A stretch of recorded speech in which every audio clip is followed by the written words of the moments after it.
Hi everyone, और next chapter जिसे हम पढ़ने वाले हैं इसका नाम है फंक्शंस। अब अभी तक हम अपना सारा का सारा कोड अपने मेन फंक्शन के अंदर लिखते हुए चले आए, पर इस चैप्टर के अंदर हम फंक्शनल शब्द का एक्चुअल मतलब सीखने वाले हैं। अब हम सभी ने कोई ना कोई टीवी शो, कोई ना कोई मूवी देखी होगी। मूवीज़ क्या होती हैं? मूवीज़ जनरली 1.5 घंटे, 2 घंटे, 3 घंटे की मूवीज़ होती हैं। तो टीवी शोज़ के अंदर क्योंकि कंटेंट बहुत ज़्यादा होता है तो उन्हें एपिसोड्स के अंदर बांटना पड़ता है।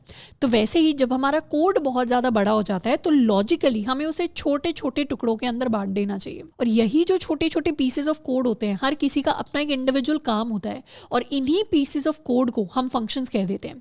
तो इस चैप्टर के अंदर हम फुल डिटेल में अपने फंक्शंस को पढ़ने वाले हैं, अपने बहुत सारे फंक्शंस क्रिएट करने वाले हैं। अब वैसे तो प्रोग्रामिंग करते टाइम C++ के अंदर ऑलमोस्ट सारे काम हम बिना फंक्शंस के भी कर सकते हैं, पर फंक्शंस इतने क्रूशल और इतने इंपॉर्टेंट हो जाते हैं जब भी हमारा कोड थोड़ा सा भी बड़ा होने लगता है कि ये काफ़ी इंपॉर्टेंट पार्ट है प्रोग्रामिंग का, और इसीलिए हम इन्हें कोर कॉन्सेप्ट्स के अंदर पढ़ रहे हैं। तो फंक्शंस की अगर डेफिनेशन की बात करें तो it is a block of code which runs when it is called. इसका मतलब क्या है? कॉल करने का मतलब क्या है वो हम धीरे धीरे सीखेंगे, पर बेसिकली ये हमारा सिंटैक्स होता है एक फंक्शन को डिफाइन एंड डिक्लेयर करने का। सबसे पहले हम फंक्शन का नाम लिखते हैं। तो फंक्शन का नाम कुछ भी हो सकता है, बस एक रिजर्व्ड कीवर्ड नहीं होना चाहिए। जैसे मैं चाहूँ तो अपने फंक्शन को नाम दे सकती हूँ माई फंक्शन, ये मेरे फंक्शन का नाम हो गया।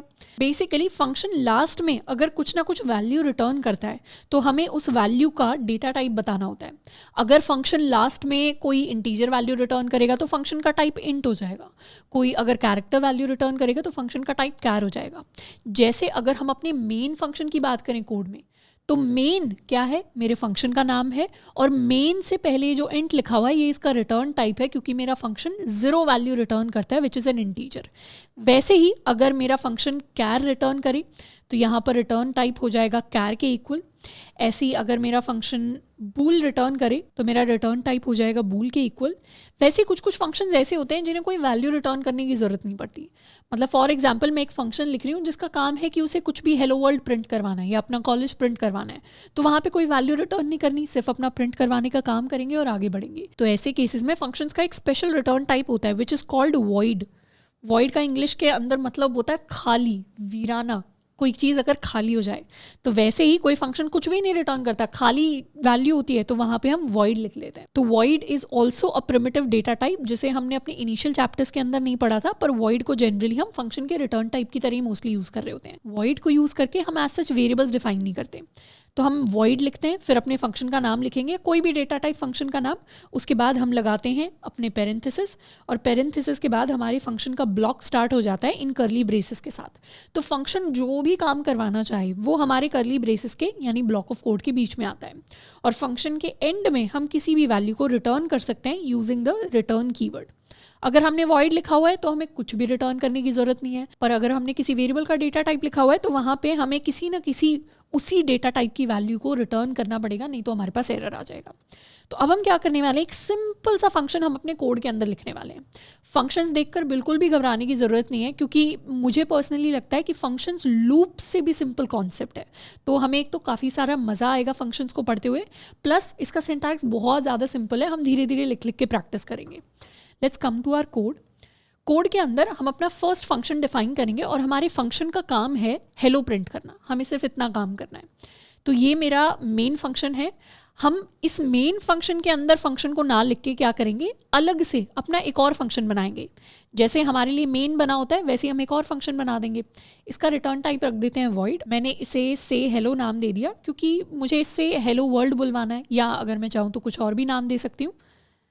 एंड ये हो गए हमारे पेरेंथेसिस ब्लॉक ऑफ कोड, और इस फंक्शन के अंदर मुझे सी आउट करवाना है hello with a smile and साथ में \n। अब क्योंकि वॉइड है तो मुझे इस फंक्शन से कुछ भी रिटर्न करने की ज़रूरत नहीं है। अब इस कोड को हम सेव कर लेते हैं। तो ये मेरा फर्स्ट फंक्शन हो गया से हेलो, ये मेरा सेकेंड फंक्शन हो गया जो हमारा मेन फंक्शन होता है। और अब अगर मैं इस कोड को रन करूँ,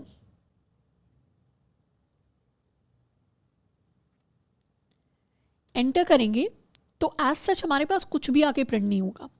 बेसिकली जब हम फंक्शन को लिख देते हैं कोड के अंदर, फंक्शन को लिखने से कोई काम परफॉर्म नहीं होता। इस फंक्शन को एक्चुअली यूज करने के लिए हमें फंक्शन को कॉल करना पड़ता है। और फंक्शन को कॉल करने के लिए जहाँ पर भी हम अपना काम करवाना चाहते हैं फंक्शन से, बेसिकली हमें फंक्शन का नाम लिखना होता है, उसके बाद हम लिखते हैं अपने पेरेंथेसिस विद अ सेमीकोलन। तो यहाँ पे हमने क्या किया, यहाँ पे हमने फंक्शन को कॉल कर दिया। और ये क्या है, ये मेरे फंक्शन की डेफिनेशन है। यहाँ पे मैंने फंक्शन के बारे में बताया है अपने कंपाइलर को। तो जैसे ही मैं यहाँ पे अपने फंक्शन को कॉल करूँगी, अब मेरा फंक्शन मुझे काम करके देगा, मतलब मुझे हेलो प्रिंट करके देगा। इट्स बेसिकली लाइक सेइंग कि हो सकता है हमारे पास कोई कुक हो, तो हमें कुक से कुछ भी खाना बनवाने के लिए उन्हें बुलाना पड़ेगा, या हमारे पास अगर कोई ड्राइवर है तो ड्राइवर को गाड़ी चलवाने के लिए हमें उन्हें बुलाना पड़ेगा ताकि वो अपना काम कर सकें। तो वैसे ही यहाँ पर फंक्शन से अपना काम करवाने के लिए हमें फंक्शन को कॉल करना पड़ता है। हम चाहे तो मल्टीपल टाइम्स भी फंक्शन को कॉल कर सकते हैं, जैसे जितनी बार भी हम ये स्टेटमेंट लिख देंगे उतनी बार मेरा फंक्शन बार बार एग्जीक्यूट होगा। जैसे यहाँ पर क्या हुआ, हेलो मेरे लिए 3 बार प्रिंट होकर आएगा। तो फंक्शंस का एक बार एग्जीक्यूट होने का सिंटैक्स समझते हैं। For example, this is a function that I have written. इसके अंदर हम हेलो से हेलो फंक्शन को कॉल कर रहे हैं। तो बेसिकली जब हमारा कोड एग्जीक्यूट होना स्टार्ट होता है तो हमने सीखा है कि एग्जीक्यूशन हमेशा मेन फंक्शन से स्टार्ट होती है। ऊपर नीचे कुछ भी लिखा हो हमें फर्क नहीं पड़ता, मेन फंक्शन से हमेशा एग्जीक्यूशन शुरू होगी। तो मेन फंक्शन ने सबसे पहले काम बोला से हेलो, यानी इस फंक्शन को कॉल करो और इससे काम करवाओ। तो फिर क्या करेंगे, हम इस फंक्शन के पास जाएंगे कि से हेलो फंक्शन यहाँ पर है, और इससे हम क्या करवा देंगे, इससे हम सी आउट करवा देंगे हेलो। तो ये काम हमारा पूरा हो गया। जैसे ही हमारा ये काम पूरा हो गया तो वैसे क्या कर गए, वैसे ही हम वापस यहाँ पर आ गए। वापस यहाँ पर आ गए मतलब ये फर्स्ट काम हुआ, ये सेकंड काम हुआ, और थर्ड काम हमारा क्या हुआ, अब मेन फंक्शन ने अपना टोटल काम करा लिया तो अब वो रिटर्न कर देगा 0।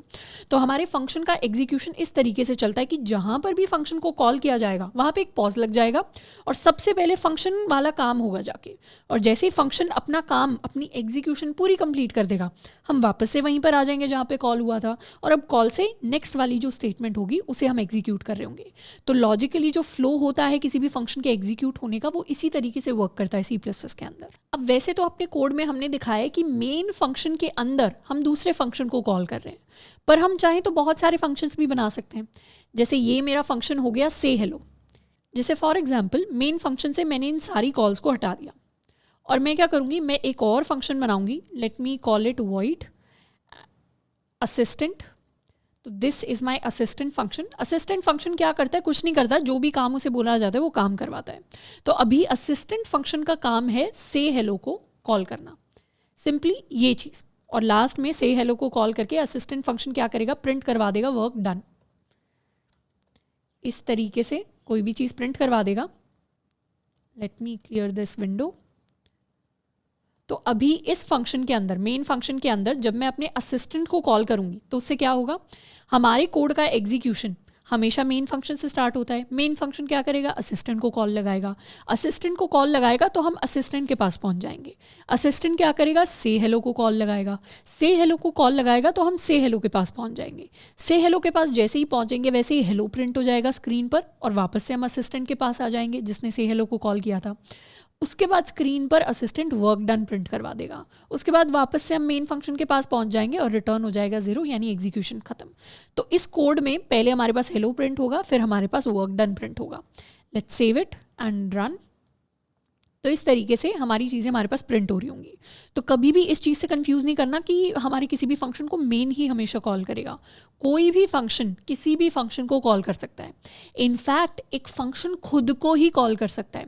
इसे प्रोग्रामिंग के अंदर हम रिकर्जन कहते हैं, पर रिकर्जन कोई बहुत छोटा कॉन्सेप्ट नहीं है। रिकर्जन बहुत बड़ा कॉन्सेप्ट है जिसको हम मल्टीपल चैप्टर्स के अंदर कवर करेंगे और उस पर बहुत सारे क्वेश्चन सॉल्व करेंगे, क्योंकि recursion is one of the most powerful concepts in C++ programming. पर उससे अभी हमें नहीं पढ़ना है क्योंकि अभी के लिए थोड़ा सा कॉम्प्लेक्स हो जाएगा। अभी के लिए हम सिंपल फंक्शंस के ऊपर फोकस करेंगे जो एक दूसरे को कॉल करते हैं और अपना काम करवाते हैं। नेक्स्ट हम बात करने वाले हैं about this concept called forward declaration. अब जो भी हमारा फंक्शन हम लिखते हैं उसके 2 पार्ट्स होते हैं। सबसे पहला पार्ट होता है डिक्लेरेशन, यानी किसी फंक्शन को डिक्लेयर करना। दूसरा पार्ट होता है डेफिनेशन, उसको एक्चुअली डिफाइन करना। जैसे वेरिएबल्स के अंदर हम लिखते थे इंट ए। इंट ए के बारे में हमने क्या बोला था, इंट ए क्या है, इंट ए सिर्फ हमारे वेरिएबल को डिक्लेयर करना है। अभी हमने उसे वैल्यू असाइन नहीं की। असाइनमेंट कब होगा? जब हम ए को कोई वैलिड वैल्यू दे देंगे।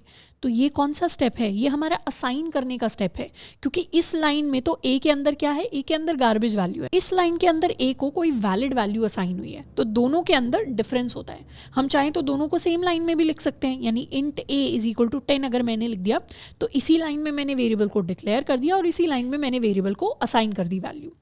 वैसा ही कुछ लॉजिक फंक्शंस के साथ काम करता है। फंक्शंस के अंदर डिक्लेरेशन का मतलब होता है जहाँ पर हम फंक्शन का नाम बताते हैं, उसका रिटर्न टाइप बताते हैं और उसके पैरामीटर्स बताते हैं। पैरामीटर्स क्योंकि अभी हमने कवर नहीं किया है, नेक्स्ट पार्ट के अंदर कवर करेंगे, तो अभी के लिए पैरामीटर्स को इग्नोर करते हैं। बेसिकली जहाँ पर हम कंपाइलर को बता रहे हैं कि ऐसे इस नाम का इस रिटर्न टाइप का फंक्शन एग्जिस्ट करता है, उसे हम डिक्लेरेशन कहते हैं। और डेफिनेशन होती है बॉडी ऑफ द फंक्शन, यानी करली ब्रेसेस के अंदर जो भी पूरा पार्ट आता है, this is the body of my function. जो फंक्शन काम क्या कर रहा है वो एक्चुअली बता रही होती है। अब जैसे यहाँ पर let us talk about this function which says hello.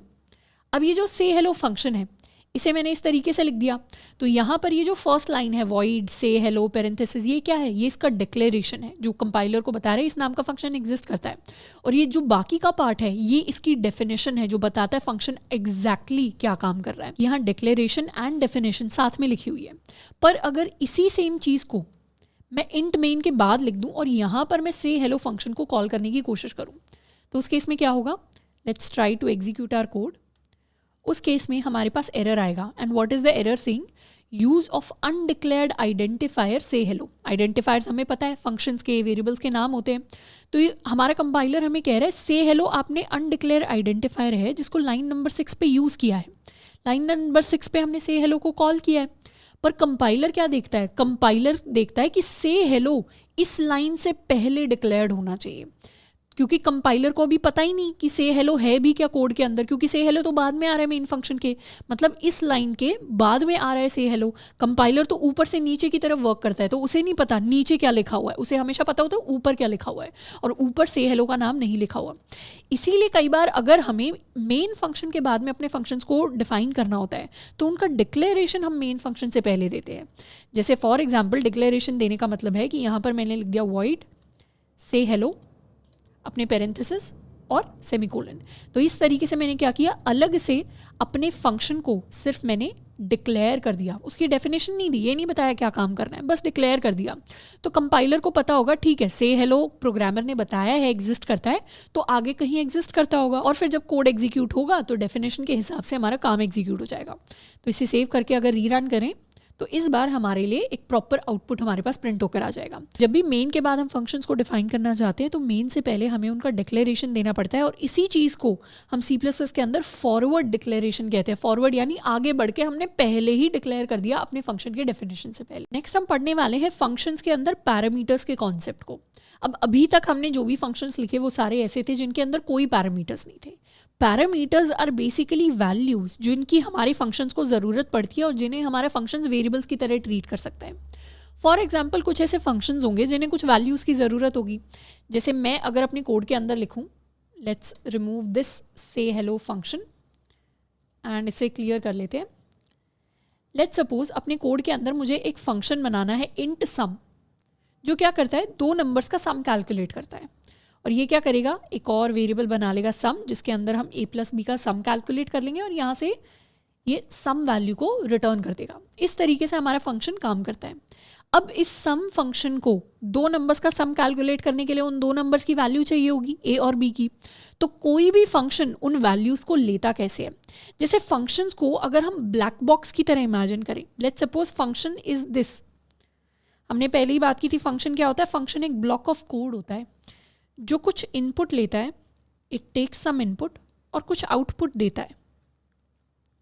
जैसे अगर मैंने सम फंक्शन बनाया तो मेरा सम फंक्शन क्या करेगा? इनपुट के अंदर a और b दो नंबर्स लेगा और आउटपुट में यानी रिटर्न में क्या रिटर्न करके देगा? मुझे सम रिटर्न करके देगा। तो जो भी हमारा इनपुट होता है उसे हम क्या कह देते हैं? उसे हम अपना पैरामीटर कह देते हैं। जो भी आउटपुट होता है उसे हम अपनी रिटर्न स्टेटमेंट के थ्रू बाहर भेज देते हैं, और जो भी काम होता है फंक्शन का वो हमारे ब्लॉक के अंदर हो रहा होता है, यानी फंक्शन की डेफिनेशन फंक्शन ब्लॉक के अंदर लिखा होता है। तो यहाँ पर इन a और b को लेने के लिए हम क्या कर सकते हैं? पेरेंथेसिस के अंदर इन्हें एज वेरिएबल्स डिफाइन कर सकते हैं अपने फंक्शन के लिए। यानी यहाँ पर मैं लिख सकती हूँ इंट ए, तो जैसे हम वेरिएबल्स डिफाइन करते हैं वैसे ही हम डेटा टाइप लिखते हैं और फिर अपने पैरामीटर का नाम। तो ए मेरा पैरामीटर हो गया, कॉमा करके सेकंड पैरामीटर डिफाइन कर सकते हैं विच इज़ बी। हम चाहे तो डिफरेंट टाइप्स के भी पैरामीटर्स ले सकते हैं, हम चाहे तो कितने भी, मतलब इनफाइनाइट नंबर ऑफ पैरामीटर्स हम किसी भी फंक्शन के अंदर ले सकते हैं, पर जनरली हमें बहुत सारे पैरामीटर्स नहीं लेने चाहिए फंक्शन के अंदर। तो यहाँ पर हमारे अब सम फंक्शन की जो डेफिनेशन है वो कंप्लीट हो गई है। तो सम फंक्शन क्या कर रहा है, ए और बी दो पैरामीटर्स को ले रहा है एंड पहले उनका सम कैलकुलेट कर रहा है और फिर उसी सम को रिटर्न कर रहा है। तो यहाँ पे ए और बी क्या है, a and b are parameters. अब मुझे अगर इस फंक्शन को कॉल करना है तो उसके लिए हम क्या कर सकते हैं, वी कैन राइट फंक्शन का नाम एंड पेरेंथेसिस। अब हमें पता है ये जो फंक्शन है, सिंपली अगर हमने इतनी लाइन लिख दी और सेव किया तो यहाँ पे एरर आएगा। एरर ये आ रहा है too few arguments in function call. इसका मतलब है कि आपने ये जो पैरामीटर्स के लिए वैल्यूज चाहिए ए और बी, ये तो सप्लाई की ही नहीं, तो हमें क्या करना पड़ता है, सम के अंदर हमें दो वैल्यूज पास करनी पड़ेगी ए और बी वेरिएबल के लिए। तो लेट्स सपोज हमारी फर्स्ट वैल्यू हो गई 2, सेकेंड वैल्यू हो गई 4, तो 2 + 4 का सम हमारे पास 6 जो है वो रिटर्न होकर आएगा। तो उसे हम एक और वेरिएबल एस के अंदर स्टोर करा सकते हैं। यहाँ से वैल्यू रिटर्न होके आएगी, इस वेरिएबल के अंदर स्टोर हो जाएगी और उस एस को हम प्रिंट करवा देंगे, sum is equal to s end of line, कुछ इस तरीके से। तो ये हमने सम को प्रिंट करवा दिया, यहाँ पे हमने फंक्शन को कॉल लगा दी विद वैल्यूज। अब ये जो वैल्यूज हम पास करते हैं इन्हें हम प्रोग्रामिंग के अंदर आर्ग्यूमेंट्स कहते हैं।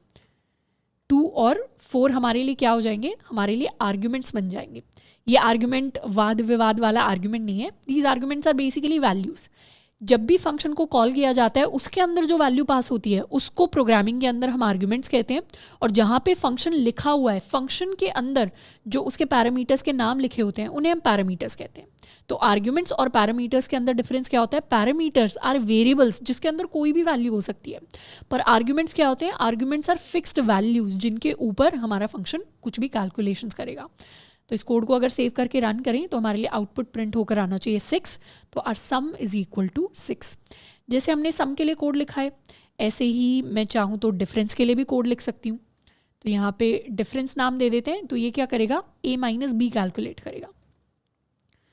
तो यहाँ पर ये फंक्शन हमारे लिए डिफरेंस भेजेगा एंड जैसे हमने यहाँ पे सम को कॉल लगाई ऐसे ही हम डिफरेंस को भी कॉल लगा सकते हैं फॉर 2 and 6, या यहाँ वैल्यूज़ को रिटर्न कर लेते हैं, 4 and 2 ले लेते हैं and difference is equal to, okay let's take another variable, इसे हम कह देंगे d for difference and d को हम प्रिंट करवाएंगे और यहाँ पर भी हम अपने डिफरेंस फंक्शन को कॉल कर रहे हैं।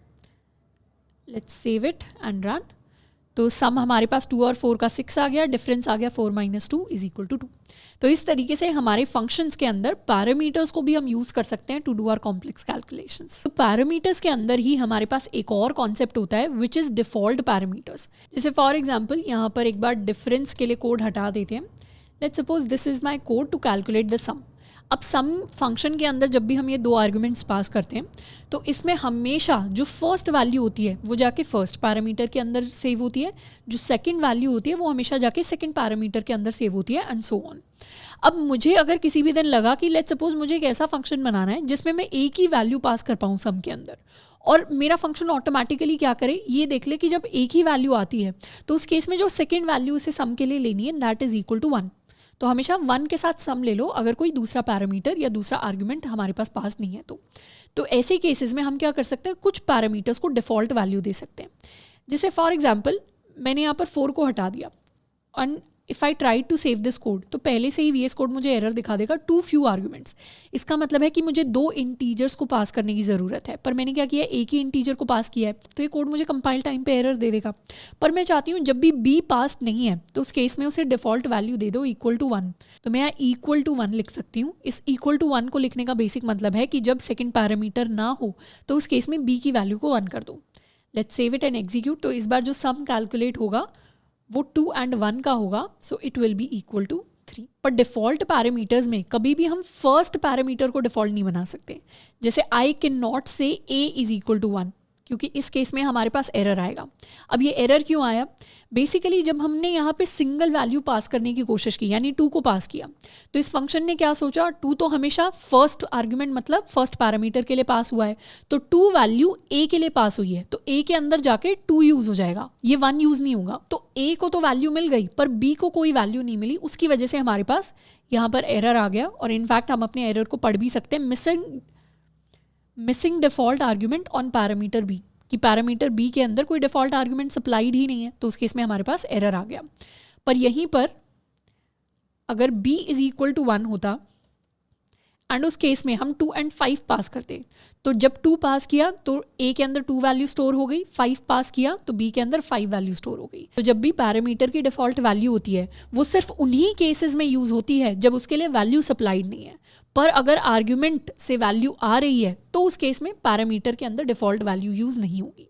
तो यहाँ पर जब हम सम कैलकुलेट करेंगे 2 and 5 का, the sum will be equal to 7, तो सम हमारे पास 7 प्रिंट होकर आएगा। Now let us solve some practice questions. हमारा फर्स्ट क्वेश्चन कह रहा है write a function to find the product of 2 numbers a and b। तो हमें एक prod नाम का फंक्शन बनाना है, we can call it prod, जिसके अंदर 2 वैल्यूज आएंगी int a and int b। और ये फंक्शन क्या करेगा, ये फंक्शन इन दोनों का प्रोडक्ट रिटर्न करेगा। बेसिकली इसे a इंटू बी रिटर्न करना है, तो इसका रिटर्न टाइप हम क्या रख सकते हैं, इसका रिटर्न टाइप भी हम इंटीजर की तरह रख सकते हैं। So let's write our function int prod, जिसके अंदर एक पैरामीटर a होगा, एक b होगा, और हम क्या करेंगे, या तो हम एक और वेरिएबल ले सकते हैं, we can call it p is equal to a into b, and हम इस p को रिटर्न कर सकते हैं, या फिर हम चाहें तो directly a multiplied by b return कर सकते हैं। क्योंकि एज सच इस फंक्शन के अंदर हम इस p को यूज़ नहीं कर रहे, तो हम डायरेक्टली a एंड b का जो मल्टीप्लिकेशन निकल के आएगा उसे यहाँ से रिटर्न कर सकते हैं। तो ये हमारा प्रोडक्ट फंक्शन हो गया। prod को we can call from the main function, we can take the product of 10 and 20, तो आंसर हमारे पास 200 रिटर्न का होके आएगा। इसको चाहें तो प्रिंट करवा सकते हैं। ओके, अब यहाँ से वैल्यू रिटर्न होके आई, वैल्यू को मुझे प्रिंट करवाना पड़ेगा, तो हम चाहें तो डायरेक्टली इसके सामने एक सी आउट स्टेटमेंट लिख सकते हैं कि सी आउट कर दो जो भी वैल्यू प्रोडक्ट से रिटर्न होके आ रही है with an end line. Let's save it and run, तो हमारे पास 200 प्रिंट होकर आ जाएगा। सेकेंड क्वेश्चन कह रहा है write a function to print if a number is odd और इवन। तो हम एक फंक्शन ले सकते हैं, we can call the function is even. अगर हमारा नंबर इवन है तो उस केस में हमारा फंक्शन ट्रू रिटर्न करेगा, और अगर हमारा नंबर ऑड है तो उस केस में हमारा फंक्शन क्या रिटर्न करेगा, फॉल्स रिटर्न करेगा। तो इस लॉजिक के साथ हम अपने फंक्शन को बिल्ड करने वाले हैं। तो रिटर्न टाइप बूलियन रख लेते हैं, इसको कह देते हैं इज इवन। इज इवन के अंदर कोई भी नंबर है जो एज अ पैरामीटर आ सकता है, इस नंबर के लिए मुझे रिटर्न करना है कि ट्रू होगा या फॉल्स होगा। तो इवन के लिए चेक कर लेते हैं, अगर मेरा नंबर 2 से पूरी तरह डिवाइड हो जाता है, यानी 2 के साथ डिवाइड होकर रिमाइंडर 0 दे देता है, मतलब मेरा नंबर क्या है, मेरा नंबर एक इवन नंबर है, तो उस केस में हम रिटर्न कर देंगे ट्रू। और अगर ऐसा नहीं होता तो एल्स वाले केस में हम क्या रिटर्न कर देंगे, एल्स वाले केस में हम रिटर्न कर देंगे फॉल्स। तो इस फंक्शन के पास अगर कोई भी नंबर पास होगा, जैसे फॉर एग्जाम्पल मुझे अगर चेक करना है is my number 20 a even number, तो उस केस में क्या प्रिंट होगा, उस केस में हमारे पास प्रिंट होगा 1 कि yes 20 is an even number. पर अगर यहीं पर मैंने 19 कर दिया होता तो 19 इज़ एन ऑड नंबर, तो हमारे पास 0 यानी फॉल्स प्रिंट होता। नेक्स्ट प्रैक्टिस क्वेश्चन हमें कह रहा है write a function to print the factorial of a number n। अब किसी भी नंबर n का फैक्टोरियल क्या होता है, अगर हमने बेसिक मैथ के अंदर वैसे तो स्कूल के अंदर पढ़ा होगा, पर किसी भी नंबर n का फैक्टोरियल, इसे हम n फैक्टोरियल एक्सक्लेमेशन मार्क के साथ दिखाते हैं। n फैक्टोरियल होता है 1 इंटू 2 इंटू 3 इंटू 4, जब तक हम n तक नहीं पहुंच जाते। तो 1 से लेके n तक जब हम सारे नंबर्स को मल्टीप्लाई करते हैं तो उसे हम फैक्टोरियल ऑफ n कहते हैं। अब कुछ कुछ फैक्टोरियल्स फिक्स्ड होते हैं, जैसे 0 फैक्टोरियल हमेशा मैथ के अंदर 1 के इक्वल होता है, 1 फैक्टोरियल मैथ में 1 के इक्वल होता है। 2 फैक्टोरियल क्या होता है, 2 फैक्टोरियल हो जाएगा 1 इंटू 2 यानी 2। 3 फैक्टोरियल क्या होता है, 3 फैक्टोरियल हो जाएगा 1 into 2 into 3 which is equal to 6। 4 factorial इसी तरीके से हो जाएगा 1 into 2 into 3 into 4 which is equal to 24 and इसी तरीके से 5 फैक्टोरियल आप कैलकुलेट करेंगे तो हमारे पास 120 के इक्वल आएगा। तो इसी तरीके से हम किसी भी नंबर का फैक्टोरियल कैलकुलेट कर सकते हैं एज लॉन्ग एज वो इंटीजर की रेंज के अंदर आ रहा है। अब लॉजिकली मुझे अगर किसी भी नंबर का फैक्टोरियल कैलकुलेट करना है तो मैं कैसे करूँगी? मुझे बेसिकली एक लूप लगाना है 1 से लेके n तक। मैं एक वेरिएबल ले सकती हूँ, I can call it factorial, और फैक्टोरियल को हम शुरू करेंगे 1 के साथ। फैक्टोरियल को 1 के साथ स्टार्ट करेंगे और फिर सारे जो भी नंबर्स आएंगे हमारे लूप के अंदर, जितने भी आएंगे सबको हम फैक्टोरियल से मल्टीप्लाई करते चले जाएंगे। जैसे I can take an integer variable called fact या फैक्टोरियल, इसकी हम शुरुआत कर देंगे 1 के साथ। फिर एक हम लूप चलाने वाले हैं i इज इक्वल टू 1 से लेकर n तक, और हर बार हम क्या करेंगे? हर बार हम अपने फैक्टोरियल को फैक्टोरियल इंटू i कर देंगे। यानी नंबर अगर 1 होगा तो 1 से मल्टीप्लाई कर देंगे, 2 होगा तो 2 से मल्टीप्लाई करेंगे, 3 होगा तो 3 से मल्टीप्लाई करेंगे, 4 होगा तो 4 से मल्टीप्लाई करेंगे, और तब तक नंबर को मल्टीप्लाई करते रहेंगे जब तक हम n तक नहीं पहुंच जाते, और finally factorial will be the final factorial of n। तो इसके लिए एक फंक्शन लिखते हैं, let me clear this window and in fact अच्छा, जब भी हम एक नया फंक्शन लिख रहे हैं ऐसा नहीं है हमें हमेशा पुराने फंक्शन को डिलीट करने की ज़रूरत है, क्योंकि आप अगर यहाँ पर एक और नया फंक्शन लिख देंगे और पुराने वाले फंक्शंस को आपने कॉल नहीं किया तो उससे कोई फ़र्क नहीं पड़ेगा हमारे कोड पर। तो इसीलिए you can keep on writing all of your functions in the same file. तो यहाँ पर हम एक नया फंक्शन लिखने वाले हैं, इंट रिटर्न टाइप होगा, इसको कह देते हैं कैलकुलेट, या सिंपली फैक्टोरियल कह देते हैं इस फंक्शन को, फैक्टोरियल ऑफ इंटीजर n। अब फैक्टोरियल ऑफ n कैलकुलेट करने के लिए एक और वेरिएबल ले लेते हैं, फैक्ट इज इक्वल टू 1। अब यहाँ पे कुछ स्टूडेंट्स को सवाल आ सकता है कि फैक्ट को हमने 0 से क्यों नहीं शुरू किया, 1 से क्यों शुरू किया? तो बेसिकली 0 से अगर स्टार्ट करते तो हर नंबर को, हर i को जैसे उससे मल्टीप्लाई करते वो इवेंचुअली 0 हो जाता, तो आंसर हमारे पास नहीं आता। तो इसीलिए फैक्टोरियल की जो वैल्यू है फैक्ट हमेशा 1 से स्टार्ट होती है। ये मैं उन स्टूडेंट्स के लिए बना रही हूँ जिनका शायद मैथ बैकग्राउंड नहीं था। तो फॉर एक लूप लगा देते हैं जो 1 से स्टार्ट होगा, i less than equal to n i plus plus. तो इस केस में हम हर बार फैक्ट को मल्टीप्लाई कर देंगे विद i, और लास्ट में हम चाहें तो रिटर्न भी कर सकते हैं, हम चाहें तो प्रिंट भी कर सकते हैं। अभी के लिए रिटर्न कर लेते हैं, रिटर्न माई फैक्टोरियल वैल्यू। अच्छा, यहाँ पर लेट्स सपोज n की वैल्यू 0 आ गई तो क्या होगा? n की वैल्यू अगर 0 आ गई तो उस केस में 1 ही रिटर्न होगा, क्योंकि लूप कभी रन ही नहीं करेगा, कि i इनिशियलाइज्ड हुआ है 1 के साथ and 1 is never less than और इक्वल टू 0। तो उस केस में हमारा लूप कभी रन ही नहीं करेगा। तो 0 के केस में हमारे पास 1 आना चाहिए, 1 के केस में भी हमारे पास 1 आना चाहिए, 2 के केस में हमारे पास 2 आना चाहिए। तो इस तरीके से हमारे सारे फैक्टोरियल्स हम कैलकुलेट कर सकते हैं। अब मेन फंक्शन के अंदर let's try to call our factorial. पहले फैक्टोरियल ऑफ 1 कैलकुलेट कर लेते हैं, या इनफैक्ट यहाँ पे हम प्रिंट ही करा देते हैं, सी आउट कर देंगे factorial of n, this will be is equal to, थोड़ा सा फॉर्मेटिंग, एंड यहाँ पे हम फैक्टोरियल को प्रिंट करवा देंगे। हम फैक्टोरियल ऑफ 0 प्रिंट करवा सकते हैं। इसी तरीके से we can print factorial of 1, factorial of 2, factorial of 3, factorial of 4, factorial of 5, factorial of 6। बहुत ज़्यादा बड़े नंबर्स का भी फैक्टोरियल नहीं कैलकुलेट कर लेना, क्योंकि वो फिर क्या होगा, इंटीजर की रेंज से बाहर चला जाएगा। तो लेट अस कैलकुलेट। तो फैक्टोरियल ऑफ 0 इज़ बेसिकली 1, 1 के लिए 1, 2 के लिए 2, 3 के लिए 6, 4 के लिए 24, 5 के लिए 120, 6 के लिए 720, एंड इस तरीके से हम किसी भी नंबर का फैक्टोरियल कैलकुलेट कर सकते हैं। नेक्स्ट हम बात करने वाले हैं अबाउट आवर कॉल स्टैक। इसका बेसिक मतलब ये है कि अगर हमने अपने कोड के अंदर फंक्शंस को यूज़ किया है, उन फंक्शंस को कॉल किया जा रहा है, एग्जीक्यूट किया जा रहा है, तो इंटरनली मेमोरी के अंदर वो प्रोसेस कैसा दिखाई देता है। तो बेसिकली जब भी हम मेमोरी की बात करते हैं, हमारे पास 2 तरीके की मेमोरी होती है। एक होती है हमारी स्टैक मेमोरी, स्टैक कुछ इस तरीके का दिखता है, तो this is my stack memory. और दूसरी होती है हमारी हीप मेमोरी। अब हीप वाली जो मेमोरी होती है ये बेसिकली इसे हम डायनेमिक मेमोरी भी कहते हैं, which is used for dynamic memory allocation.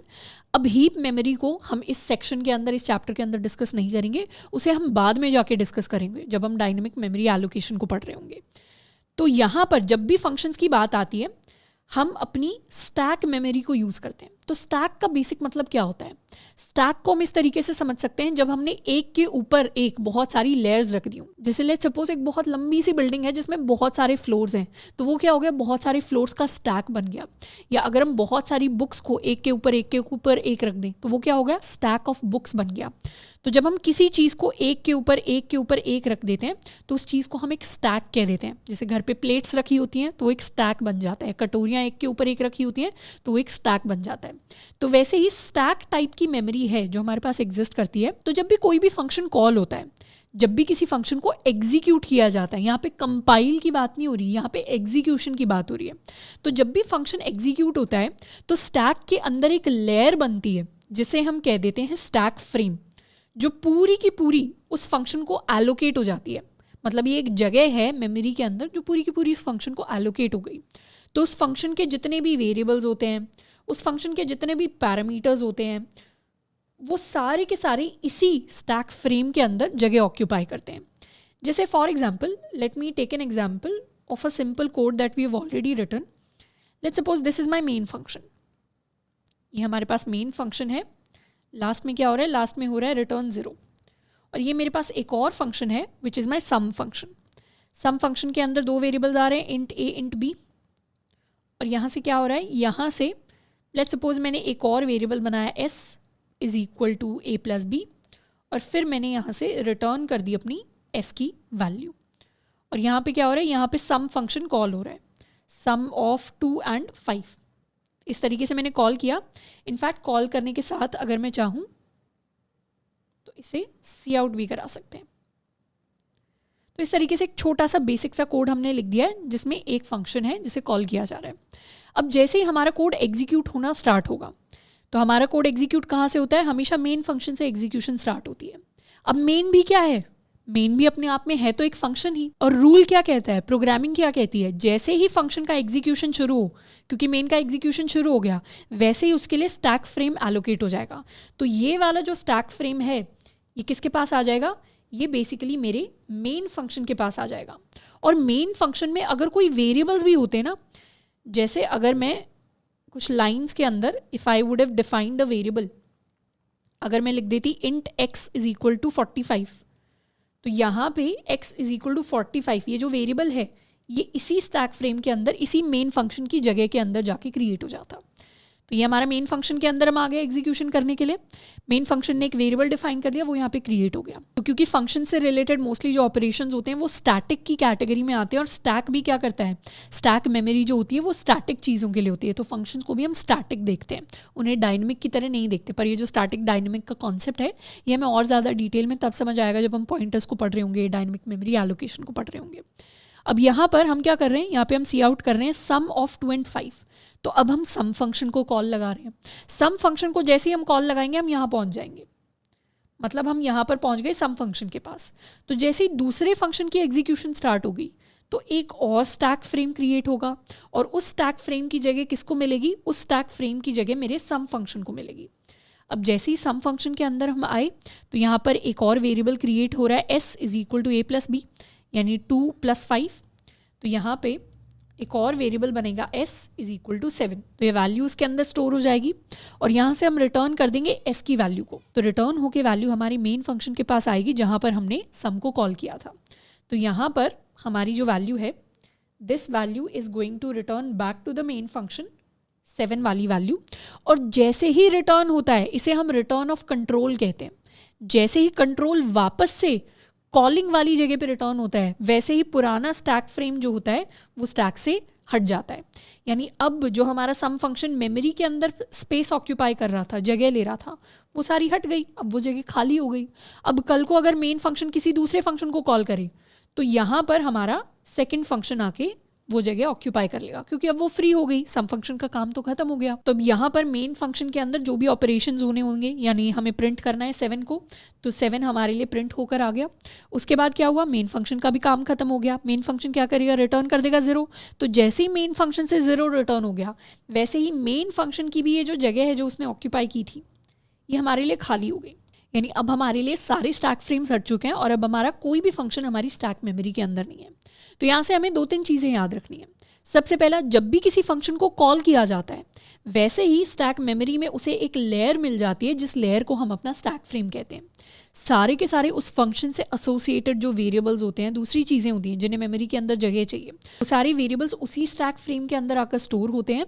And इसके साथ में जैसे ही फंक्शन रिटर्न करता है, वैसे उस फंक्शन का स्टैक फ्रेम डिलीट हो जाता है। Also one more important thing to note here is कि जो भी हमारा करंट फंक्शन चल रहा है, करंट फंक्शन जैसे अगर मैंने सम को कॉल किया है और अभी हम सम को एग्जीक्यूट कर रहे हैं, हम लेट्स सपोज इस लाइन पर हैं या हम इस लाइन पर हैं, तो जब भी हम जिस भी फंक्शन के अंदर होते हैं, वही फंक्शन हमारे स्टैक में टॉप पे होता है।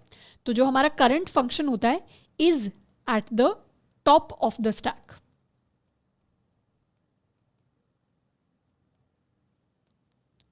तो ये चीज़ हम चाहें तो अपने नोट्स के अंदर नोट कर सकते हैं कि जैसे अगर अभी हम मेन फंक्शन के अंदर हैं, तो स्टैक के टॉप पे हमेशा हमारा मेन फंक्शन होगा, और अगर मेन फंक्शन किसी दूसरे फंक्शन को कॉल कर देगा, फिर वो दूसरा फंक्शन स्टैक के टॉप पे आ जाएगा।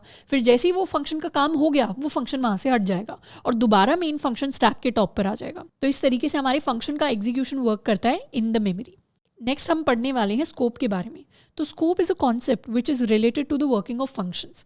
2 तरीके के स्कोप्स हैं जिनको हम पढ़ेंगे। लोकल स्कोप, इन्हें हम वेरिएबल्स की फॉर्म में पढ़ रहे हैं, एंड ग्लोबल स्कोप वेरिएबल्स। अभी तक जितने भी वेरिएबल्स हमने डिफाइन किए हैं, ये सारे हमारे लोकल स्कोप वेरिएबल्स हैं।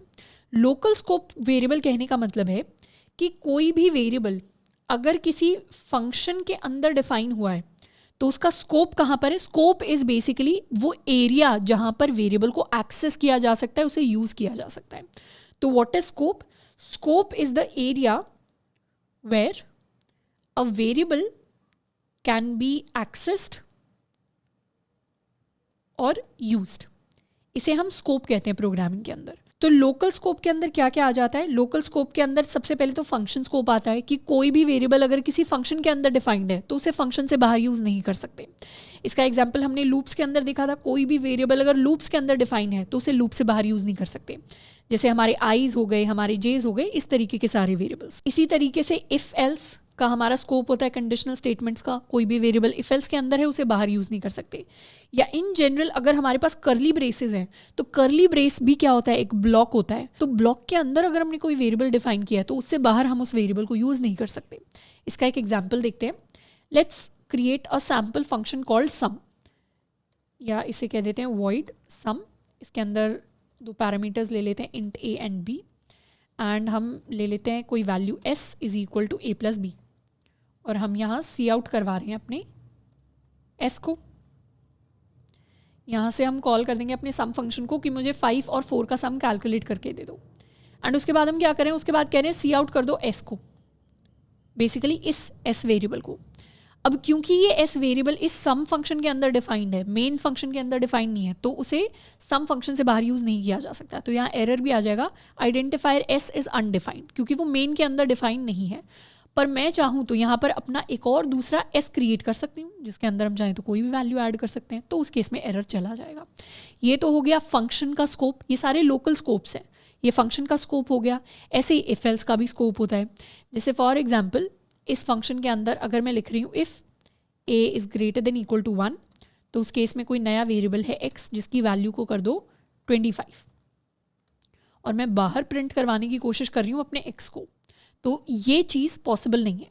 इस केस में क्या एरर आएगा, आइडेंटिफायर x इज़ अनडिफाइंड, क्योंकि x को हमने डिफाइन नहीं किया फंक्शन के अंदर, x को तो हमने इफ़ के अंदर डिफाइन किया है। तो इस x को अगर मैं प्रिंट करवाना चाहती हूँ, तो मेरे इफ़ ब्लॉक के अंदर ही वो जाकर प्रिंट होगा। लूप्स के अंदर हमें पता है आई और जे को हम एक्सेस नहीं कर सकते लूप के बाहर। वैसे ही अगर मैंने क्या किया, सिंपली एक ब्लॉक बनाया, सिर्फ कर्ली ब्रेसेस डिफाइन किए, int x is equal to 25, और अगर इसके बाहर अगर मैं सी आउट करने की कोशिश करूँगी x को, तो भी मेरे पास एरर आएगा। हमारे पास एरर आएगा आइडेंटिफायर x इज अनडिफाइंड। पर हम चाहें तो इस ब्लॉक ऑफ कोड के अंदर x के साथ कोई भी ऑपरेशन परफॉर्म कर सकते हैं। तो ये तो हो गया लोकल स्कोप।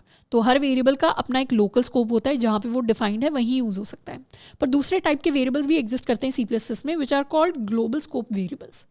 मतलब जिस भी वेरिएबल को आपने फाइल के अंदर डिफाइन किया है, मतलब मेन फंक्शन के भी बाहर, जैसे हम नॉर्मल फंक्शन को डिफाइन कर रहे हैं, जैसे यहाँ मैंने लिख दिया int x is equal to 25, तो अब मैं अपने x को कहीं भी यूज़ कर सकती हूँ। ये जो मेरा वेरिएबल है इसे अब कहीं भी यूज़ किया जा सकता है, या let me call it num। तो num वेरिएबल को अब हम कहीं भी यूज़ कर सकते हैं। मैं चाहूँ तो इसे यहाँ पर भी cout num कर सकती हूँ, मैं चाहूँ तो मेन फंक्शन के अंदर भी cout num कर सकती हूँ। दोनों ही केसेस में okay, let me give some end line, यहाँ भी दे देते हैं और यहाँ भी। Let's save it and rerun. तो 25 और 25 दोनों केसेस के अंदर मेरे पास प्रिंट होकर आ गया। ये जो 9 है ये सम की वजह से प्रिंट हुआ है, यहाँ सम प्रिंट हो रहा है इस वाला, पर नंबर एंड नंबर। तो अब ये नंबर क्या बन गया, ये जो नंबर है this is a global scope variable. Global scope variable basically ऐसे वेरिएबल्स होते हैं जिन्हें हमें हो सकता है किसी भी फंक्शन के अंदर या कोड के अंदर कहीं भी उनकी ज़रूरत पड़ सकती है। अब वैसे तो डीएसए करते टाइम ज़्यादा हम ग्लोबल स्कोप वेरिएबल्स को नहीं देखेंगे, मोस्टली जो हमारे वेरिएबल्स रहेंगे वो लोकल स्कोप वेरिएबल्स होंगे। पर हो सकता है कभी कभार आप डेवलपमेंट कर रहे हैं, कोई प्रोजेक्ट बना रहे हैं, तो उसके अंदर कई बार हमें ग्लोबल स्कोप वेरिएबल्स यूज़ करने की ज़रूरत पड़ती है। फॉर एग्जाम्पल कोई API की है, अगर आपने वेबसाइट्स के साथ काम किया है या अगर आपने मोबाइल डेवलपमेंट की है, तो APIs के साथ में जनरली कोई API की होती है, तो हम चाहें तो उसे फाइल के टॉप में डिफाइन कर सकते हैं अगर डिफरेंट फंक्शंस उस API को बार बार कॉल कर रहे हो, तो ताकि सारे फंक्शंस उस ग्लोबल वेरिएबल को एक्सेस कर पाएँ। नहीं तो जनरली डेवलपमेंट के अंदर अच्छा आइडिया ये होता है कि उसे एक अलग से environment.env नाम की एक फ़ाइल हम बनाते हैं डेवलपमेंट के टाइम पे, उसके अंदर हम उसे डिफाइन कर रहे होते हैं एंड फिर सारी फाइल्स उसी सिंगल फाइल से अपने सारे वेरिएबल्स को एक्सेस कर सकती हैं। पर ये डेवलपमेंट रिलेटेड चीज़ें हैं, इनका डीएसए से कोई एज सच कनेक्शन नहीं है, तो इसे इग्नोर करना है अगर हमें समझ में नहीं आया तो। पर बाकी अगर आप वेब डेवलपमेंट या मोबाइल डेवलपमेंट करेंगे तो आपको उस दिन समझ में आ रहा होगा। तो स्कोप के लिए इतना ही। नेक्स्ट हम सॉल्व करने वाले हैं कुछ और प्रैक्टिस क्वेश्चंस को। नेक्स्ट जो क्वेश्चन हमारे पास है वो कह रहा है write a function to print if a number is prime और नॉट। तो प्राइम कोई नंबर है या नहीं है उसके हमने दो लॉजिक सीखे थे, दोनों ही लॉजिक सही है। सबसे पहला लॉजिक कहता था कि 1 तो हमेशा एक नॉन प्राइम नंबर है, ना 1 प्राइम नंबर होता है, ना वैसे तो ना प्राइम होता है ना कंपोजिट होता है, तो इसे हम नॉन प्राइम की ही कैटेगरी में डालेंगे। तो 1 के अलावा सारे नंबर्स के लिए हम चेक कर सकते हैं int i इक्वल्स 2 से स्टार्ट करेंगे, i less than equal to n-1 तक हम चेक करते जाते हैं एंड हर बार हम चेक कर लेंगे अगर हमारा n किसी भी i से डिवाइड हो रहा है कम्प्लीटली, तो उसका मतलब क्या है, उसका मतलब हमारा नंबर एक नॉन प्राइम नंबर है। जैसे ही नॉन प्राइम नंबर है उसके लिए हम क्या रिटर्न कर देंगे, उसके लिए फॉल्स रिटर्न कर देंगे। तो ये सारे केसेस जैसे हमारे चेक हो गए और किसी भी नंबर से हमारा जो नंबर n है वो डिवाइड नहीं करता, तो उस केस में हमारा आंसर हो जाएगा प्राइम के इक्वल। प्राइम का मतलब है हम ट्रू प्रिंट करवा देंगे। तो ये जो पूरा लॉजिक था जिसे ऑलरेडी हम लूप्स के अंदर पढ़ चुके हैं, एक बार इसे हम कोड के अंदर फंक्शन के अंदर कन्वर्ट करते हैं। तो let's call our function is prime. तो अगर हमारे फंक्शन में एक n अगर पास होगा, इंटीजर n, तो n अगर प्राइम है तो उस केस के लिए तो हम ट्रू रिटर्न करेंगे, और अगर प्राइम नहीं है तो उस केस के लिए हम फॉल्स रिटर्न करेंगे। तो ऐसे हमारा लॉजिक वर्क करेगा। इसका रिटर्न टाइप बूलियन रख लेते हैं हम। अब सबसे पहले तो चेक कर लेंगे अगर हमारा नंबर n 1 के इक्वल है, तो उस केस में तो यहाँ से डायरेक्टली हम रिटर्न कर सकते हैं रिटर्न फॉल्स, क्योंकि 1 क्या होता है, 1 नॉन प्राइम होता है हमेशा, आगे हमें चेक करने की ज़रूरत नहीं है।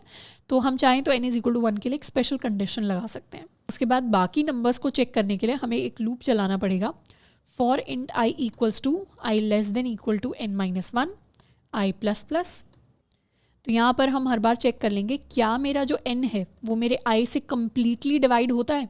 जिस केस में n i से कम्प्लीटली डिवाइड हो जाए उसका मतलब यहाँ पर नॉन प्राइम नंबर है, एक कंपोजिट नंबर है। तो हम चाहें तो यहीं से ही रिटर्न कर सकते हैं। रिटर्न स्टेटमेंट हमेशा लास्ट में लिखना ज़रूरी नहीं है। जैसे हमने यहीं से रिटर्न फॉल्स कर दिया, जैसे ही रिटर्न स्टेटमेंट आ जाती है वैसे ही आगे का कोड कभी भी एग्जीक्यूट नहीं करता। तो जैसे ही हम यहाँ से रिटर्न कर जाएंगे वैसे ही वापस हम कॉलिंग स्टेटमेंट पे आ जाएंगे। तो मैं चाहूँ तो यहीं से रिटर्न कर सकती हूँ, जैसे ही नॉन प्राइम मिल गया वैसे ही हम रिटर्न कर देंगे फॉल्स कि नहीं, ये जो नंबर है ये प्राइम नंबर नहीं है। पर लेट्स सपोज इस पूरे लूप को हमने चला लिया पर हमें कोई भी ऐसा नंबर नहीं मिला जिससे हमारा नंबर n कम्प्लीटली डिवाइड कर जाए, तो उस केस में लास्ट में हमें ट्रू रिटर्न करना पड़ेगा कि हमारा नंबर एक प्राइम नंबर है। तो इस तरीके से ये हमारा पूरा लॉजिक हो जाएगा इस प्राइम का। एंड अब हम किसी भी नंबर के लिए प्रिंट करवा सकते हैं, जैसे सी आउट इज़ प्राइम। जैसे अगर मैं 23 के लिए चेक करूं, तो 23 के लिए कोड के अंदर हमारे पास आएगा yes it is a prime number, 1 आया मतलब yes it is a prime number. वहीं पर अगर 22 के लिए चेक करूं तो it is a non prime number, 11 की टेबल में आता है, 2 की टेबल में आता है, तो 22 के लिए फॉल्स आएगा, it is not a prime number. मैं 2 के लिए चेक करूं तो 2 के लिए आएगा yes it is a prime number. 3 के लिए चेक करूं, 3 इज़ ऑल्सो प्राइम नंबर, तो इसके लिए भी 1 प्रिंट होके आएगा। एंड इसी तरीके से हम डिफरेंट नंबर्स के लिए चेक कर सकते हैं। जीरो और नेगेटिव नंबर्स का लॉजिक हमने इसमें नहीं रखा है, हमने सारे नंबर्स को नेचुरल नंबर्स की तरह रखा है। तो एक तो प्राइम को चेक करने का लॉजिक ये होता है, इसके अलावा एक और लॉजिक होता है। उस लॉजिक को बेसिकली हम एक और फंक्शन, सेपरेट फंक्शन बनाकर लिख सकते हैं। इज प्राइम 2 इसे हम नाम दे देते हैं, ये मेरा सेकंड फंक्शन हो गया। अब इस प्राइम 2 के अंदर भी पहले ही लॉजिक लिख सकते हैं, n अगर 1 के इक्वल है तो उस केस में पहले रिटर्न कर दो फॉल्स। फिर हम अपना लूप चलाएंगे। इस बार हमें कहाँ से कहाँ तक चेक करना है? इस बार बेसिकली हमें 1 से √n तक चेक करना है। √n की क्या कंडीशन हो सकती है? जैसे लेट्स सपोज कहीं भी अगर लिखा हुआ है कि मेरा जो i है वो less than equal to √n होना चाहिए, ये हमारी एंडिंग कंडीशन होनी चाहिए। इसी को लिखने का एक और दूसरा तरीका है कि हम दोनों तरफ स्क्वायर ले लें। स्क्वायर मतलब i square should be less than equal to n। Under root का स्क्वायर होता है नॉर्मल नंबर, मतलब i multiplied by i is less than equal to n। ये हमारी कंडीशन होगी to check for square numbers. तो let's write our code. i की value 1 से स्टार्ट होगी, i into I less than equal to n i plus plus. हर बार हम चेक कर लेंगे कि n मॉड्यूलो i की वैल्यू अगर 0 के इक्वल है तो उसके इसमें रिटर्न कर देंगे फॉल्स कि ये नॉन प्राइम है। नहीं तो लास्ट में जाके हम रिटर्न करने वाले हैं true, that this is a prime number. अब इस प्राइम 2 के लिए भी चेक कर सकते हैं। इस प्राइम की जगह इस प्राइम 2 को कॉल लगाएंगे। Let's clear it. 3 के लिए प्रिंट हुआ है false, which is wrong. Why? क्योंकि हमारा लूप हमने 1 से स्टार्ट कर दिया, इसको 2 से स्टार्ट करना पड़ेगा। तो yes 3 is a prime number. Let me clear the screen. 2 के लिए चेक कर लेते हैं, 2 इज़ ऑल्सो प्राइम नंबर। 4 के लिए चेक करेंगे तो 4 इज़ नॉन प्राइम, इसके लिए 0 प्रिंट होके आएगा। बट 5 के लिए चेक करेंगे तो 5 इज़ अ प्राइम नंबर, तो इसके लिए हमारे पास दोबारा से 1 प्रिंट होकर आएगा। तो इस तरीके से किसी भी नंबर के लिए हम चेक कर सकते हैं, is a number a prime number और is it a non prime number. अब वैसे तो हमने दोनों लॉजिक देख लिए, लूप्स के अंदर भी फंक्शंस के अंदर भी, पर जनरली आगे कभी भी अगर हमें प्राइम के लिए चेक करना होगा तो हम अपने प्राइम 2 वाले लॉजिक को फॉलो कर रहे हैं। नेक्स्ट इस क्वेश्चन को हम करने वाले हैं, this is related to binomial coefficient. अब बाइनोमियल कोफिशिएंट मैथमेटिकल टर्म्स में इसे हम NCR कहते हैं। इसका मतलब क्या होता है? जैसे फॉर एग्जांपल कभी कभार हमारे कॉलेजेस में कुछ इलेक्टिव सब्जेक्ट्स होते हैं, मतलब हमें कुछ चॉइसेस दी जाती हैं और उसके अंदर से हमें कुछ सब्जेक्ट्स पिक करने होते हैं। जैसे let's suppose I have this subject 1, subject 2, subject 3, subject 4। ये कॉलेज हमारा हमें 4 सब्जेक्ट्स की चॉइस दे रहा है, उसमें से हम कोई भी 2 सब्जेक्ट्स हैं जिन्हें पिक कर सकते हैं। हो सकता है हम S1 और S2 को पिक कर लें, हो सकता है हम S1 और S3 को पिक कर लें, S1 और S4 को पिक कर लें, या फिर हम S2 और S3 को पिक कर लें, या फिर हम S2 और S4 को पिक कर लें, या फिर हम S3 और S4 को पिक कर लें। यही सारी की सारी पॉसिबल चॉइसेस हैं हमारे पास जब भी हम 4 में से किन्हीं भी 2 सब्जेक्ट्स को पिक कर सकते हैं। तो ये टोटल कितने नंबर ऑफ चॉइसेस हैं? 1 2 3 4 5 6, तो टोटल 6 चॉइसेस हमारे पास बनती हैं। तो इस तरीके का जब हमारे पास कोई भी सवाल आता है, जैसे हमें n नंबर ऑफ चीज़ों में से r नंबर ऑफ चीज़ें पिक करनी है, तो उस सवाल को हम बाइनोमियल कोफिशिएंट्स की हेल्प से सॉल्व कर सकते हैं। जैसे मुझे 4 सब्जेक्ट्स में से अगर 2 चीज़ें पिक करनी थी तो इसे मैं लिख सकती हूँ 4c2, और 4c की 2 मैथ के अंदर वैल्यू होती है 4 factorial divided by 2 factorial and 4 minus 2 factorial, यानी एक और 2 फैक्टोरियल, और इसकी वैल्यू हमारे पास हो जाएगी 24 डिवाइडेड बाय 2 मल्टीप्लाइड बाय 2।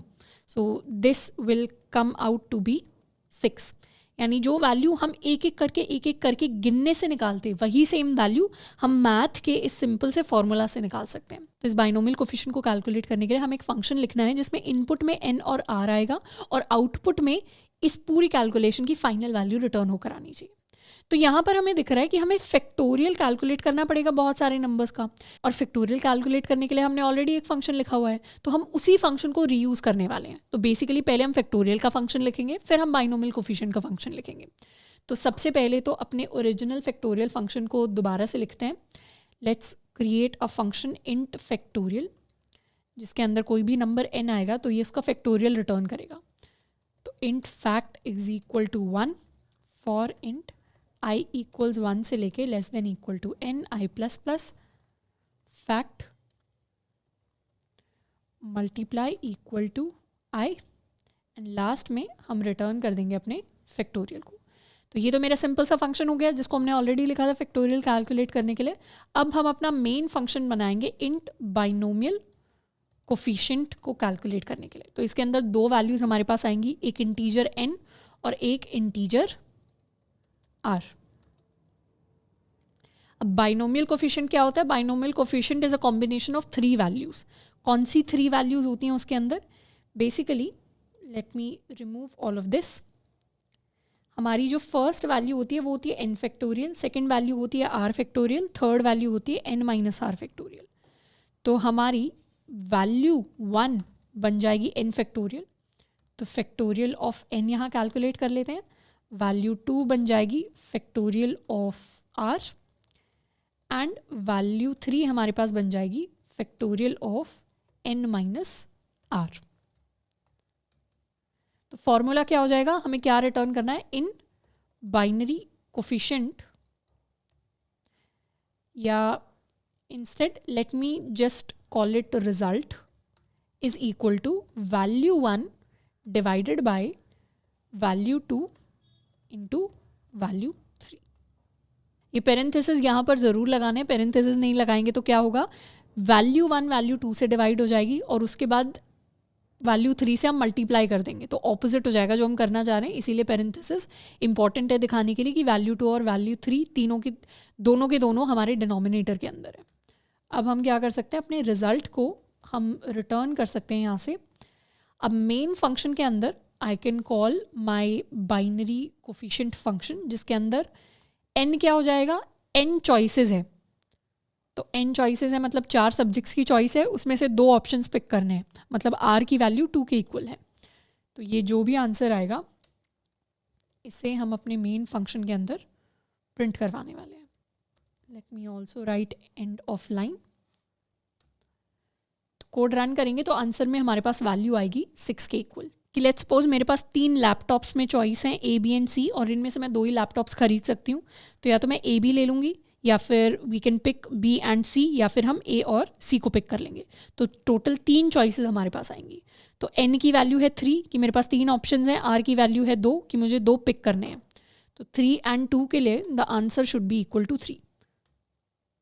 तो इट इज़ इक्वल टू 3। तो इस तरीके से हम अपने बाइनोमियल कोफिशिएंट को कैलकुलेट कर सकते हैं। नेक्स्ट हम फंक्शंस के एक और कॉन्सेप्ट को डिस्कस करेंगे जिसका नाम है फंक्शन ओवरलोडिंग। ओवरलोडिंग शब्द जब भी हम प्रोग्रामिंग के अंदर सुने तो इसका जनरल मतलब ये होता है कि एक ही नाम को बार बार यूज़ किया जा रहा है, अलग अलग चीज़ों के लिए यूज़ किया जा रहा है। जैसे for example if I create a function called sum, मैं लिख सकती हूँ इंट सम, जो कैलकुलेट करेगा 2 वेरिएबल्स की वैल्यू, 2 वेरिएबल्स का सम, 2 इंटीजर वेरिएबल्स का सम, इंट a और इंट b, और रिटर्न कर देगा a प्लस b। तो मैंने सम फंक्शन को क्रिएट कर लिया। तो लेट्स सपोज अगर मैं सम को यूज़ करूं तो मैं 2 और 3 का सम कैलकुलेट कर सकती हूँ। इनफैक्ट यहीं पर हम फंक्शन के अंदर ही सी आउट करवा लेते हैं a plus b and and of line. तो हम 2 एंड 3 का सम कैलकुलेट कर सकते हैं। कल को हम चाहें तो 12 एंड 13 का भी सम कैलकुलेट कर सकते हैं, कोई प्रॉब्लम नहीं आएगी। बट लेट्स सपोज कल को हम सम कैलकुलेट करना चाहते हैं 1.5 और 2.5 का, तो उस केस में हम तो एक्सपेक्ट करेंगे कि हमारा सम क्या होना चाहिए। 1.5 के अंदर हम 2.5 ऐड करते हैं तो the sum should be equal to 4। पर यहाँ पे क्या हो जाएगा, क्योंकि 1.5 जब भी हम डेसिमल वैल्यूज़ नॉर्मली अपने कोड के अंदर लिखते हैं तो C++ क्या समझता है, C++ समझता है कि हमने डबल वैल्यू को लिखा है। इस पर हवर करेंगे तो ये दिखा भी रहा है कि 1.5 क्या है, एक डबल वैल्यू है, 2.5 क्या है, 2.5 भी एक डबल वैल्यू है। तो यहाँ पे इम्प्लिसिट कन्वर्जन हमारा कंपाइलर करने की कोशिश करेगा कि इन वैल्यूज़ को वो इंटीजर में कन्वर्ट कर देगा। इंटीजर में कन्वर्ट करेगा तो 1 और 2 का सम प्रिंट होगा विच इज़ इक्वल टू 3। तो उस केस में हमारे पास गलत वैल्यू प्रिंट होके आएगी। इनफैक्ट ये वार्निंग भी थ्रो कर रहा है, implicit conversion from double two int changes 2.5 to 2 और 1.5 to 1। और आंसर में क्या प्रिंट हो गया है? आंसर में 3 प्रिंट हो गया है, जो कि गलत आंसर है। तो मुझे इस केस के लिए क्या करना पड़ेगा? एक और नया फंक्शन डिफाइन करना पड़ेगा, डबल सम 2। और सम 2 के अंदर अब हम डबल वैल्यूज़ को ले सकते हैं, a एंड डबल b, और ये फंक्शन क्या करेगा? a और b का सम रिटर्न करेगा। अब इस फंक्शन का भी सेम काम है, इस फंक्शन का भी सेम काम है कि दोनों को सम कैलकुलेट करना है दो नंबर्स का। तो इस तरीके की जब हमारे पास सिचुएशन आती है कि हमारा इनपुट डिफरेंट है पर हमें काम वही कराना है, तो वहाँ पे हम फंक्शन ओवरलोडिंग के कॉन्सेप्ट को यूज़ कर सकते हैं। फंक्शन ओवरलोडिंग का बेसिक मतलब होता है when we have multiple functions with the same name but different parameters.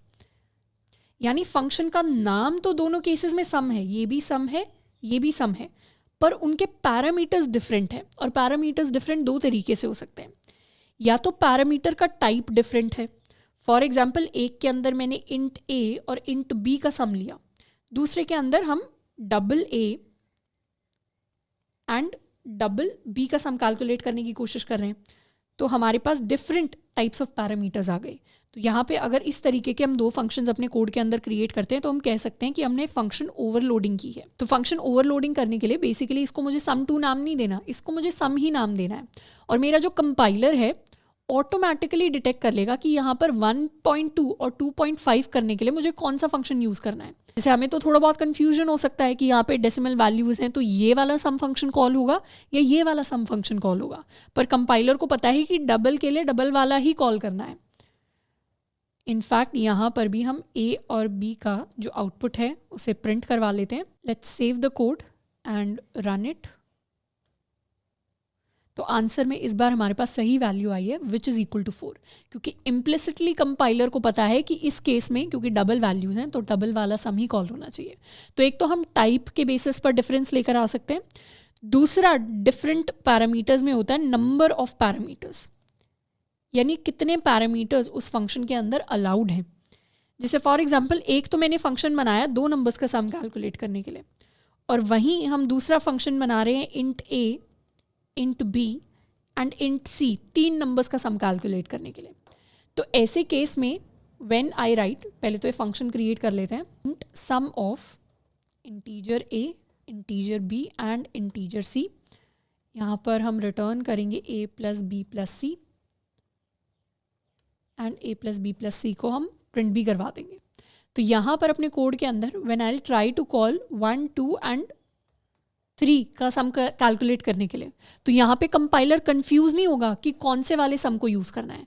उसे पता है कि 3 पैरामीटर्स इसी सम फंक्शन के अंदर यूज़ हुए हैं, तो मुझे इसी सम फंक्शन को यूज़ करना है टू कैलकुलेट माई सम। तो इसे सेव कर लेते हैं and when we run it हमारे पास कोई एरर नहीं आएगा, 1, 2, 3 का सम आ जाएगा विच इज़ इक्वल टू 6। तो कभी भी अगर कोड के अंदर मल्टीपल फंक्शंस देखते हैं विद द सेम नेम, तो मोस्ट प्रॉब्ली वहाँ पे फंक्शन ओवरलोडिंग हो रही है जिसमें डिफरेंस है इन टर्म्स ऑफ पैरामीटर्स। एक चीज़ याद रखनी है, difference in terms of return type नहीं होता। यानी अगर यहाँ पर मैंने सेम सम फंक्शन डिफाइन कर दिया, बस रिटर्न में मैंने डबल लिख दिया, तो ये क्या हो जाएगा? ये गलत हो जाएगा। यहाँ पे फंक्शन ओवरलोडिंग नहीं हो रही। फंक्शन ओवरलोडिंग को रिटर्न टाइप से कोई मतलब नहीं है, उसे सिर्फ पैरामीटर्स दिखते हैं। या तो पैरामीटर्स का टाइप डिफरेंट करना पड़ेगा या उनका नंबर हमें डिफरेंट करना पड़ेगा। नेक्स्ट हम एक और क्वेश्चन सॉल्व करने वाले हैं which is asking us to print all primes in the range from 2 to n, यानी 2 से n की जो रेंज है उसके अंदर जितने भी प्राइम नंबर्स आते हैं हमें उन सबको प्रिंट करना है। तो इसके लिए हम क्या कर सकते हैं? बेसिकली हम एक फंक्शन बना सकते हैं ऑल प्राइम्स, और ऑल प्राइम्स के अंदर हमारे पास ये n जो वैल्यू है ये एज अ पैरामीटर आएगी, और हम एक लूप चला सकते हैं। हमारा जो लूप चलेगा वो 2 से लेके n तक चल रहा होगा, और 2 से लेके n तक हर नंबर के लिए हम चेक करेंगे कि क्या हमारे ये नंबर एक प्राइम नंबर है। Is my I a prime number? जब i की वैल्यू 2 से n तक जाएगी, तो जब भी i एक प्राइम नंबर हो जाता है तो उस केस में हम i की वैल्यू को प्रिंट कर देंगे, और बाकी केसेस में हमें कुछ प्रिंट नहीं करना। और किसी भी नंबर के लिए चेक करना होता है अगर कि ये नंबर प्राइम नंबर है या नहीं, तो उसका लॉजिक तो हमें ऑलरेडी पता है। तो सबसे पहले तो हम इसी यानी पुराने वाले फंक्शन को लिखेंगे कि किसी भी नंबर के लिए हम कैसे चेक कर सकते हैं कि वो नंबर प्राइम नंबर है या नहीं। लेट मी री right my function Boolean is prime. इस प्राइम के अंदर अगर कोई भी नंबर n आता है तो उसके लिए हमें बताना है क्या वो नंबर प्राइम है या नहीं है।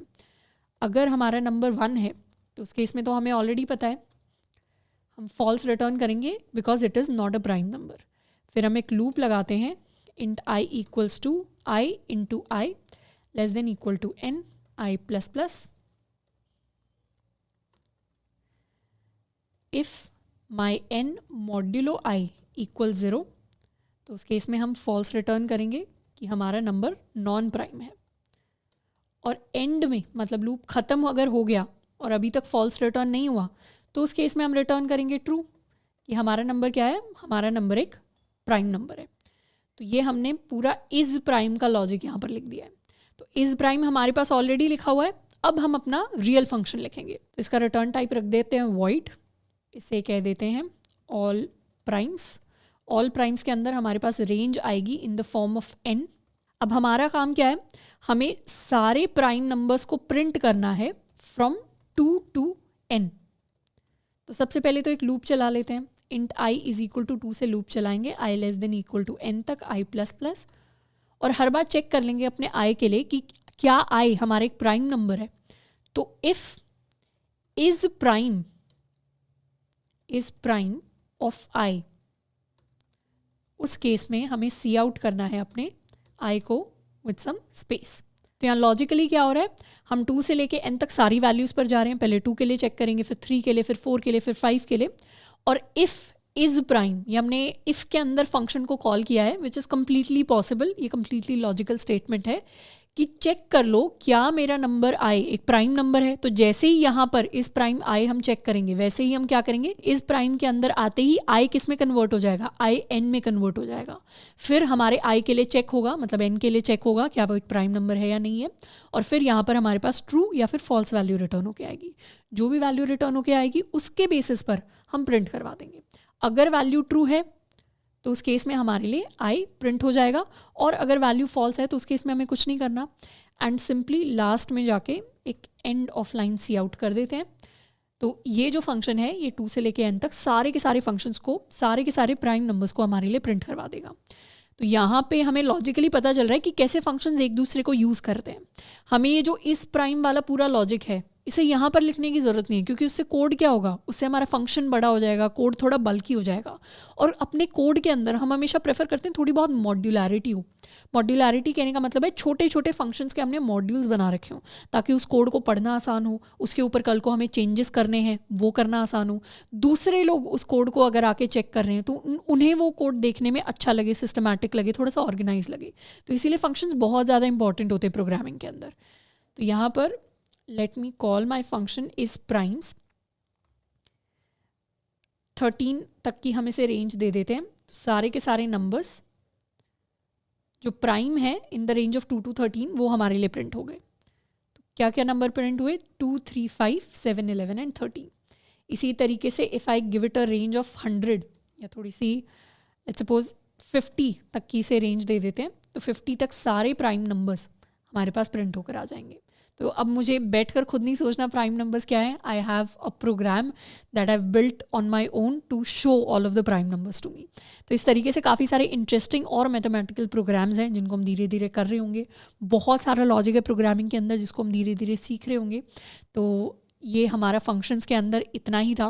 फंक्शंस का एक और इम्पॉर्टेंट कॉन्सेप्ट होता है जिसके बारे में ऑलरेडी बताया था, विच वाज रिकर्जन। रिकर्जन के बारे में अभी नहीं सोचना, रिकर्जन पे पूरा हमारा डेडिकेटेड चैप्टर होगा जिसमें हम काफ़ी सारे सवाल कर रहे होंगे।